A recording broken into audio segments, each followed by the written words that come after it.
കിയാരയുടെ organic സിന്ദൂരാണ്. അതിന് നമുക്ക് വേണ്ടത് തികച്ചും ഓർഗാനിക്കായ മഞ്ഞൾപ്പൊടിയാണ്. മഞ്ഞൾപ്പൊടി, നാരങ്ങ, പിന്നെ പച്ചക്കർപ്പൂരം, നെയ്യ്, തൈര്, കുറച്ച് തൈര്, കട്ടത്തൈര്, ഇതൊക്കെയാണ് ആവശ്യമായിട്ടുള്ളത്. അപ്പോൾ ഇതെല്ലാം കൂടി നന്നായി മിക്സ് ചെയ്യുക. പിന്നെ കിയാരയുടെ ഒരു സീക്രട്ട് ഇൻഗ്രീഡിയൻറ്റ് കൂടെ ഉണ്ട്, ഇതിനകത്ത് ചേർക്കുന്നുണ്ട്. അത് സീക്രട്ടായി തന്നെ ഇരിക്കട്ടെ. ഇതെല്ലാം ചേർത്ത് നന്നായി മിക്സ് ചെയ്യുന്നതിലാണ് ഇതിൻ്റെ കളർ എത്രത്തോളം വരുന്നതെന്ന് നമുക്ക് അറിയാൻ പറ്റുന്നത്.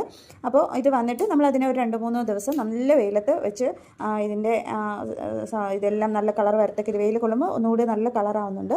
കളറായി കഴിഞ്ഞാൽ അത് കഴിഞ്ഞ് നമ്മൾ നന്നായി മിക്സിയിൽ ഇതിനെ ഒന്നുകൂടി പൊടിച്ചെടുക്കണം. പച്ചക്കർപ്പൂരമൊക്കെ ചേർക്കുന്ന കാരണം നന്നായി പൊടിച്ചെടുത്ത് നല്ല ഫൈൻ പൗഡർ ആക്കിയതിന് ശേഷം നെയ്യ് ചേർത്ത് മിക്സ് ചെയ്ത് ഒന്നുകൂടി വെയിലത്ത് വെച്ചിട്ടാണ് ഇത് തയ്യാറാക്കുന്നത്. തികച്ചും ഓർഗാനിക്കായ സിന്ദൂരമാണിത്.